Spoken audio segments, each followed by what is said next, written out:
فرزند زہرا یہ حالات برے ہیں۔ کاشانۂ بصیرت ویب سائٹ، واٹس ایپ اور یوٹیوب چینل پر مشتمل ایک ایسا مکمل پلیٹ فارم جس پر محروم بصارت کے لیے بالخصوص اور تمام افراد کے لیے بالعموم سینکڑوں کی تعداد میں مستند اسلامی کتب دستیاب ہیں۔ لہذا گزارش ہے کہ آپ اپنی ذمہ داری نبھاتے ہوئے کاشانۂ بصیرت کی ویب سائٹ کو وزٹ، واٹس ایپ چینل کو فالو اور یوٹیوب چینل کو سبسکرائب کرنے کے ساتھ ساتھ بیل آئیکن کو پریس کیجئے تاکہ آپ علم کے حصول کے ساتھ ساتھ مذہب اہل بیت کی اشاعت میں بھی اہم کردار ادا کرتے رہیں۔ کاشانۂ بصیرت۔ حالات برے ہیں۔ بسم اللہ الرحمن الرحیم۔ السلام علیکم سامعین، کاشانۂ بصیرت کے پلیٹ فارم پر میں سیمی زوار آپ کے ساتھ مل کر پڑھنے کے لیے اس پلیٹ فارم پر موجود ہوں۔ آج ہم مولا علی علیہ السلام کی حکمت 126 پڑھیں گے، اس کی شرح و تفسیر بھی جانیں گے، اور جس کتاب سے ہم پڑھ رہے ہیں وہ ہے کلام امیر المومنین علی علیہ السلام شرح نہج البلاغہ، تالیف آیت اللہ العظمی ناصر مکارم شیرازی، ترجمہ زیر نگرانی مولانا سید شہنشاہ حسین نقوی، پیشکش باب العلم دارالتحقیق کراچی، مصباح القرآن ٹرسٹ پاکستان لاہور۔ اور آئیے اب ہم سب سے پہلے حکمت 126 کی عربی پڑھتے ہیں۔ وقال علیہ السلام عجبت للبخیل یستعجل الفقر الذی منہ حرب ویفوته الغنى الذی ایاہ طلب فیعیش فی الدنیا عیش الفقراء ویحاسب فی الآخرة حساب الأغنياء وعجبت للمتكبر الذي كان بالأمس نطفة ويكون غدا جيفة وعجبت لمن شك في الله وهو يرى خلق الله وعجبت لمن نسي الموت وهو يرى الموت وعجبت لمن أنكر النشأة الأخرى وهو يرى النشأة الأولى وعجبت لعامر دار الفناء وتارك دار البقاء۔ ترجمہ، امام علیہ السلام نے فرمایا مجھے تعجب ہوتا ہے بخیل پر کہ وہ جس فقر و ناداری سے بھاگنا چاہتا ہے اس کی طرف تیزی سے بڑھتا ہے، اور جس ثروت و خوشحالی کا طالب ہوتا ہے وہی اس کے ہاتھ سے نکل جاتی ہے، سو وہ دنیا میں فقیروں کی سی زندگی بسر کرتا ہے اور آخرت میں دولت مندوں کا سب اس سے محاسبہ ہوگا۔ اور مجھے تعجب ہوتا ہے متکبر و مغرور پر کہ جو کل ایک نطفہ تھا اور کل کو مردار ہوگا، اور مجھے تعجب ہے اس پر جو اللہ کی پیدا کی ہوئی کائنات کو دیکھتا ہے اور پھر اس کے وجود میں شک کرتا ہے، اور تعجب ہے اس پر جو مرنے والوں کو دیکھتا ہے اور پھر موت کو بھولے ہوئے ہے، اور تعجب ہے اس پر کہ جو پہلی پیدائش کو دیکھتا ہے اور پھر دوبارہ اٹھائے جانے سے انکار کرتا ہے، اور تعجب ہے اس پر جو سرائے فانی کو آباد کرتا ہے اور منزل جاویدانی کو چھوڑ دیتا ہے۔ آئیے ترجمے کے بعد ہم سب سے پہلے اس حکمت کی سند کے بارے میں جانتے ہیں۔ لکھا ہے کتاب مصادر کے مؤلف نے امام علیہ السلام کے اس حکمت آمیز کلام کے لیے کئی ماخذ ذکر کیے ہیں، جن میں سے بعض سید رضی رحمہ اللہ سے پہلے اور بعض ان کے بعد کے ہیں، جیسے جاہز جیم الف ہے زوئے جاہز نے کتاب المایت المختارت میں اس حکمت آمیز کلام کا کچھ حصہ نقل کیا ہے۔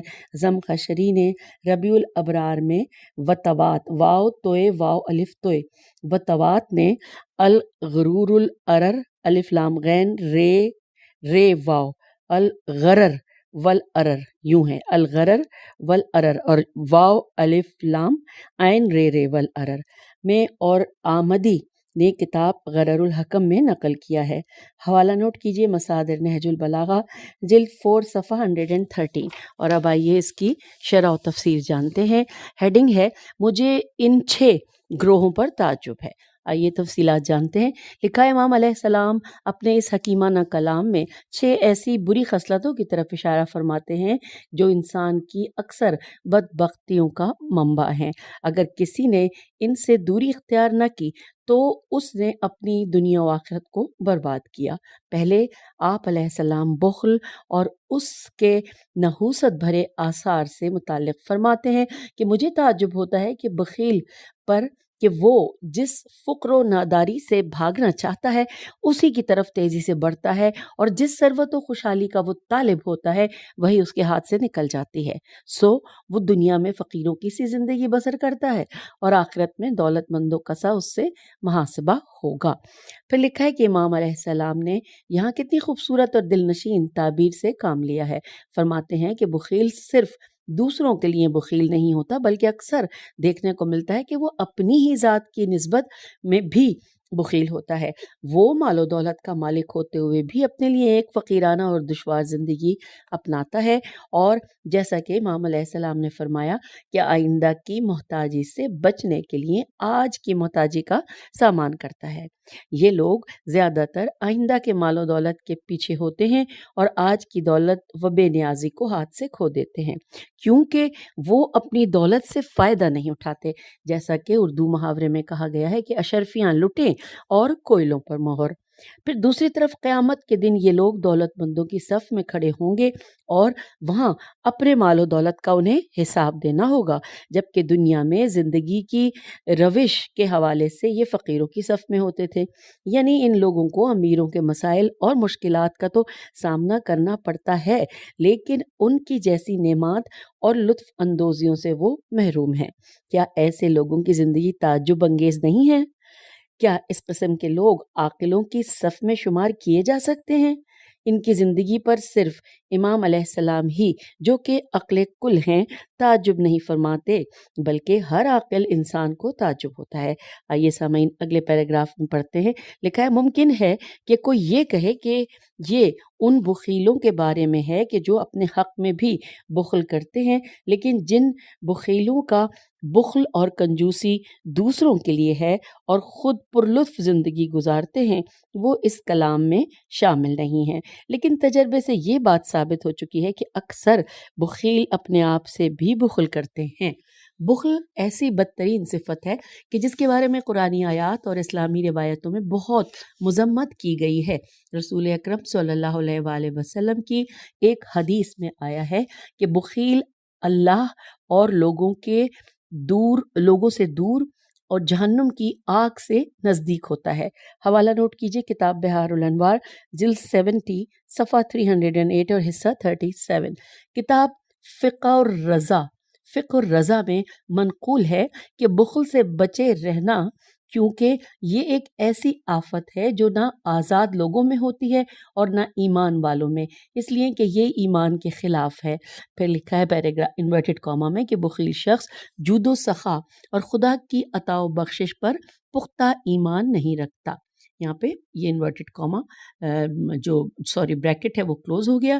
حوالہ یہاں پر نوٹ کیجئے کتاب بہار الانوار جلد 75 صفحہ 346۔ حضرت امام جعفر صادق علیہ السلام کی ایک حدیث میں ارشاد ہوتا ہے کہ جو بخل سے دور رہا اس نے شرف و منزلت پائی۔ حوالہ بہار الانوار جلد 75 صفحہ 229 اور حصہ 107۔ آگے چلتے ہیں۔ لکھا امام علیہ السلام تعجب کے دوسرے مقام پر فرما رہے ہیں کہ اور مجھے تعجب ہوتا ہے کہ متکبر و مغرور پر کہ جو کل ایک نطفہ تھا اور آنے والے کل کو مردار ہوگا۔ تو اب یہاں آگے لکھا ہے کہ تکبر سے مراد خود پسندی ہے، اور خود پسندی انسان کی اس دنیا میں اپنے وجود کے نقطۂ آغاز اور انتہا سے واضح غفلت کی علامت ہے۔ اگر انسان اپنے آغاز اور انجام کی طرف توجہ کرے تو یہ تکبر اور غرور اس سے دور ہو جائے گا۔ اگر آج وہ طاقت و قدرت کے اوج پر ہے تو اسے یہ بات نہیں بھلا دینی چاہیے کہ کل وہ حقیر نطفے کا ایک قطرہ تھا، اور یہ بھی اس کے ذہن میں رہنا چاہیے کہ کچھ دنوں بعد وہ ایک سڑے ہوئے مردار میں بدل جائے گا، جس کے پاس جانے سے لوگ کراہیت محسوس کریں گے اور کہیں گے کہ جتنا ہو سکے اسے جلدی دفنا دو تاکہ گھر یا گلی اور بازار کی فضا آلود نہ ہو۔ در حقیقت امام علیہ السلام اس کلام کے ذریعے غرور و تکبر کے علاج کی نشاندہی کر رہے ہیں کہ جب بھی تمہارے اندر تکبر کی حالت پیدا ہو جائے تو اسے دور کرنے کے لیے تم اپنے آغاز اور انجام کو ذہن میں لاؤ۔ ذرا سنسان قبرستانوں کی طرف جا کر دیکھو، ان میں سے بعض قبریں کھنڈر ہو گئی ہیں کہ جن سے سڑے ہوئے مردار کی بدبو آ رہی ہے، انہیں دیکھو اور اپنے مستقبل کا خیال کرو۔ رسول اکرم صلی اللہ علیہ وآلہ وسلم کی ایک حدیث میں نقل ہوا ہے کہ خبردار تکبر سے بچے رہو، کیونکہ ابلیس کو تکبر ہی نے آدم علیہ السلام کے لیے سجدہ نہ کرنے پر ابھارا ہے۔ حوالہ نوٹ کیجئے، کتاب کنز الاعمال اور حصہ ہے 7734۔ اگلے صفحے پر ہم آ گئے، لکھا ہے کہ امیر المومنین علیہ السلام بھی خطبہ قاسیہ قاف الف صاد عین ہے، خطبہ نمبر ہے 192 کہ جس کا نام ہے قاسیہ۔ اس میں اس سلسلے میں مولا فرماتے ہیں کہ اللہ تعالیٰ نے جو معاملہ ابلیس کے ساتھ کیا اس سے عبرت حاصل کرو کہ اللہ نے اس کی طویل عبادات اور ساری جد و جہد کو پل بھر کے تکبر کی بنا پر نابود کر دیا۔ اور پھر اس کے بعد فرماتے ہیں کہ پس ابلیس کے بعد کون اس کے جیسا گناہ کر کے اللہ کے عذاب سے سالم بچ سکتا ہے؟ پھر لکھا ہے کہ قرآن مجید میں بھی تکبر کو آیات الہی سے کفر اور ان میں نزع نون ز الف عین کی جڑ قرار دیتے ہوئے اللہ فرماتا ہے کہ جو لوگ اللہ کی آیتوں میں جھگڑا کرتے ہیں بغیر کسی دلیل کے جو ان کے پاس آئی ہو، یہ جھگڑا کرنا اللہ کے نزدیک اور ایمان والوں کے نزدیک سخت بیزاری کی بات ہے۔ اسی طرح اللہ ہر ایک مغرور اور سرکش کے دل پر مہر لگا دیتا ہے۔ یہ سورہ مومن کی آیت 56 کا ہم نے ترجمہ پڑھا۔ اسی طرح تکبر اور بھی بہت سے گناہوں کی جڑ ہے جن سے متعلق گفتگو بہت طول پکڑ لے گی۔ اب یہاں پر حوالہ دیا ہوا ہے کہ مزید تفصیل کے لیے کتاب اخلاق در قرآن جلد نمبر 2 صفحہ 20 کے بعد آپ لوگ ملاحظہ فرما سکتے ہیں۔ حکمت آمیز کلام کے اسی حصے کی مانند حکمت 454 میں بھی مطالب بیان ہوں گے۔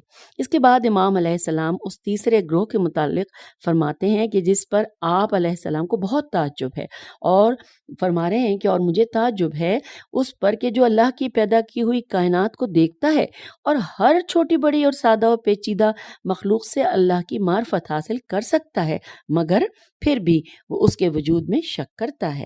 جی ہاں، یہ کائنات سراپا وجود حق کا آئینہ ہے، اور خوبصورت، عجیب اور پراسرار مخلوقات میں سے ہر ایک انفرادی طور پر اس عالم و قادر ذات کے وجود کی شناخت کے لیے کافی ہے، خصوصاً ہمارے زمانے میں جہاں علوم نے بہت ترقی اور وسعت پائی ہے اور عالم خلقت میں سے بہت سی تعجب انگیز چیزیں دریافت کی ہیں۔ ہمارے دور میں خدا شناسی ہر زمانے سے زیادہ آسان ہے۔ دنیا کے ہر گوشہ و کنار میں پودوں، جنگلی حیوانات، پرندوں، سمندر کی مچھلیوں، انسان کے بدن کی ساخت اور خوردبین سے نظر آنے والے پودوں میں اس ذات کی عظمت واضح طور پر دیکھی جا سکتی ہے، اور یہ سب چیزیں خدا کی معرفت کی راہ کو ہموار کر دیتی ہیں۔ پھر لکھا ہے کہ کبھی کبھار دنیا کے گوشہ و کنار میں ایسی مخلوقات بھی نظر آتی ہیں کہ انسان کئی دن اور مہینے ان پر غور و فکر کرتے ہوئے ان سے ان کے خالق کی عظمت و معرفت حاصل کر لے تو بجا ہوگا۔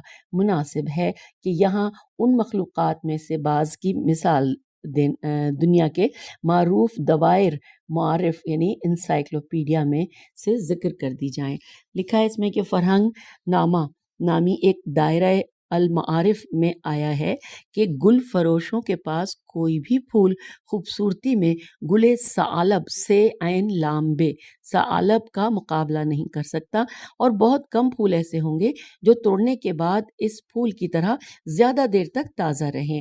اس قسم کے پھول زمین سے نہیں اگتے بلکہ درختوں کی شاخوں اور کھمبیوں پر پرورش پاتے ہیں اور انہی سے اپنی خوراک حاصل کرتے ہیں۔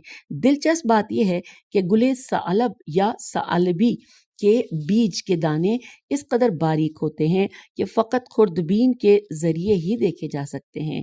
ہوا ان دانوں کو ادھر ادھر اڑا کر لے جاتی ہے تو جہاں بھی کھمبیوں پر بیٹھ گئے ان سے اپنی خوراک حاصل کرتے ہوئے پرورش پانے لگتے ہیں۔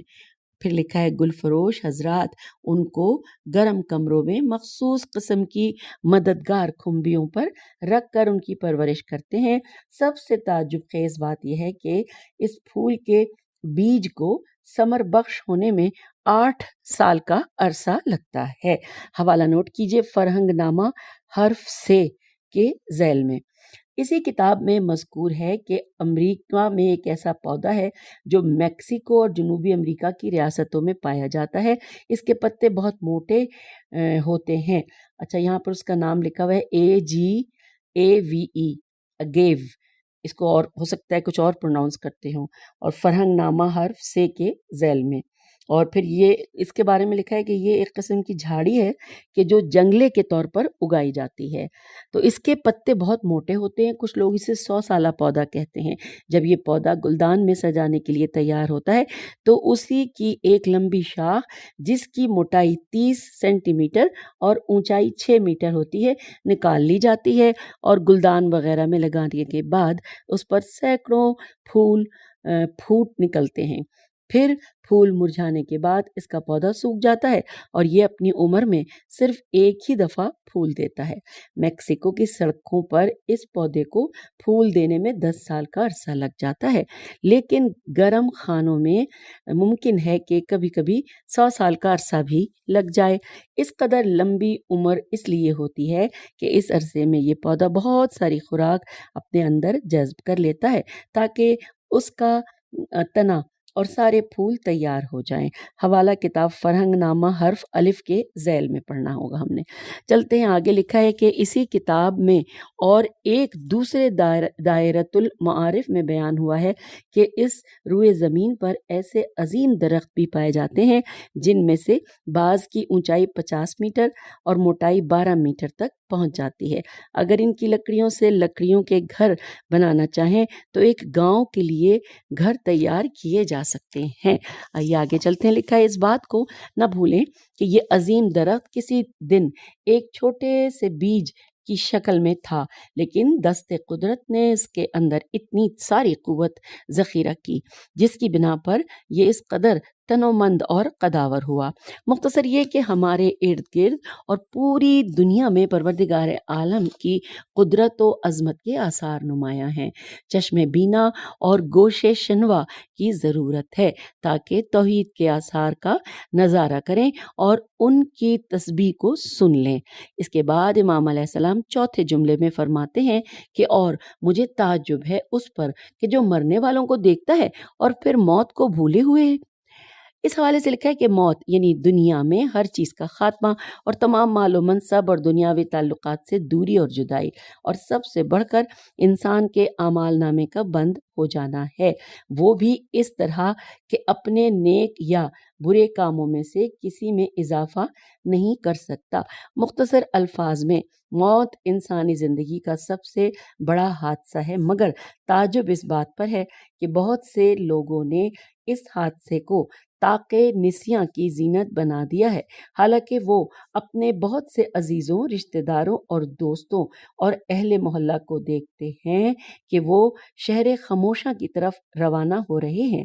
ایسی غفلت اور فراموشی واقعی حیرت انگیز ہے، خصوصاً اس بات پر کہ بہت سے مرنے والے ہماری نسبت جوان، قوی اور صحت مند ہوتے ہیں، اور کبھی کبھی تو کسی بھی قسم کی بیماری کے بغیر لمحہ بھر میں اس دنیا کو چھوڑ کر ملک عدم کی طرف کوچ کر جاتے ہیں۔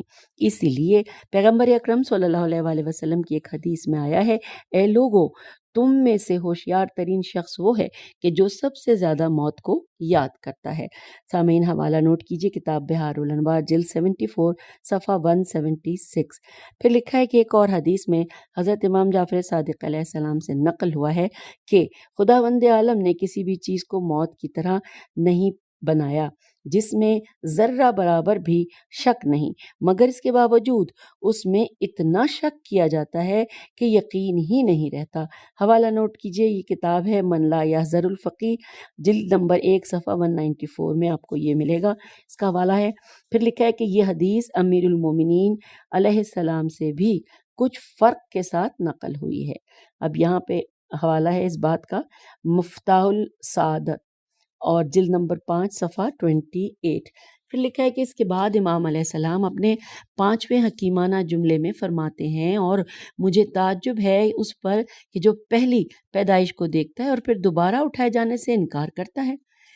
لکھا ہے قرآن مجید میں ارشاد ہوتا ہے کہ اور بے شک تم نے پہلی پیدائش کی حقیقت معلوم کر لی، پھر تم نصیحت قبول کیوں نہیں کرتے؟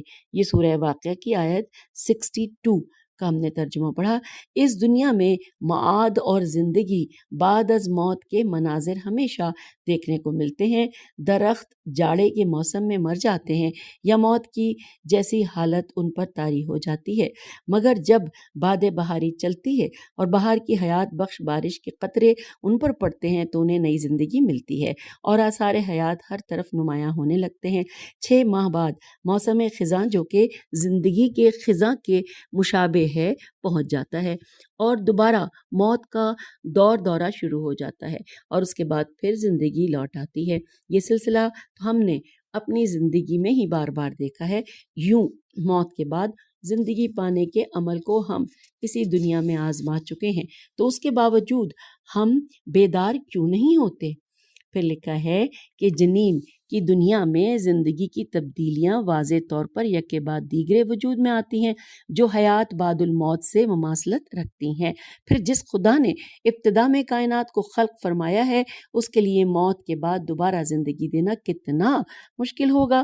ان سب سے ہٹ کر ہم خدا کو حکیم و عادل مانتے ہیں، دوسری طرف نہ نیک لوگ غالباً اس دنیا میں اپنی جزا پاتے ہیں اور نہ گناہ گار، پس یہ کیوں کر ممکن ہوگا کہ حکیم و عادل خدا دوسرے جہان میں انہیں ان کے اعمال کی جزا نہ دے؟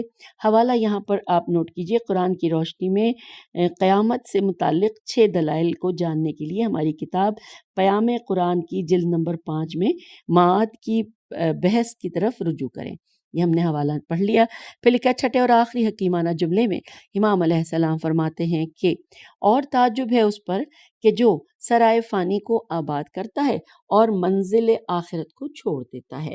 اس حوالے سے یہاں پہ لکھا ہے کہ ہم سب اپنی آنکھوں سے دیکھتے ہیں کہ یہ دنیا فانی ہے، ہر روز ایک گروہ مر جاتا ہے اور دوسرا گروہ دنیا میں قدم رکھتا ہے اور ان کے جانے والوں کی جگہ لے لیتا ہے، پھر یہی گروہ ایک دن اپنی جگہ کسی دوسرے گروہ کو دیتا ہے۔ بلند و بالا محلات وقت گزرنے کے ساتھ کھنڈرات میں تبدیل ہو جاتے ہیں، پھول اور پودوں سے بھرے باغات ایک دن مرجھا جاتے ہیں، ہر چیز زوال اور فنا کی طرف بڑھ رہی ہے۔ کیا عقل اس بات کی اجازت دیتی ہے کہ انسان اس فانی جہان کو تو آباد کرے لیکن دار آخرت کو جو کہ دائمی ہے بھلا بیٹھے اور نیک اعمال کے ذریعے اسے آباد کرنے کے لیے قدم ہی نہ اٹھائے؟ پھر لکھا ہے آخری جو پیراگراف ہے اس میں کہ یہ 6 موارد جن پر امام علیہ السلام تعجب فرما رہے ہیں ان تضادات میں سے کچھ ہیں جن کا انسان کو اپنی زندگی میں سامنا کرنا پڑتا ہے۔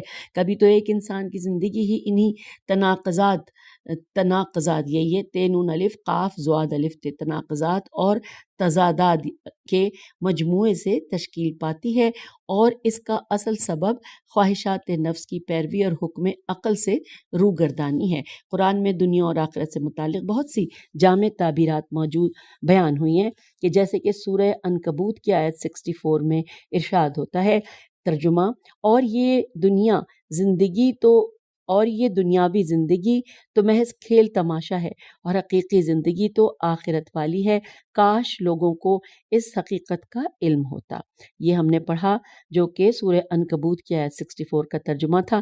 پھر لکھا ہے کہ حضرت علی علیہ السلام کی ایک حدیث میں نقل ہوا ہے کہ یہ دنیا منتقل ہونے والی اور فنا ہونے والی ہے، اگر بالفرض وہ تمہارے لیے باقی رہی تم اس کے لیے باقی نہیں رہو گے۔ حوالہ غرر الحکم، حصہ نمبر 2287۔ پھر لکھی ہیں آخری دو لائنیں کہ دنیا اور اس کے پرفریب اور ناپائیدار نظاروں کی حقیقت کے بارے میں حکمت 103 کے ذیل میں ہے ایک بحث آ چکی ہے۔ خطبہ 203 کے ذیل میں دنیا سے متعلق ایک اور بحث آئی ہے، جبکہ حکمت 133 کے ذیل میں بھی مزید بحث ہوگی۔ تو سامعین، ان ساری معلومات کے ساتھ ہم اب آپ سے اجازت چاہتے ہیں۔ حکمت 126 سے کا اختتام ہوا۔ انشاءاللہ اگلی نشست میں ملتے ہیں اگلی حکمت 127 کے ساتھ۔ اجازت دیجیے، خدا حافظ، فی امان اللہ۔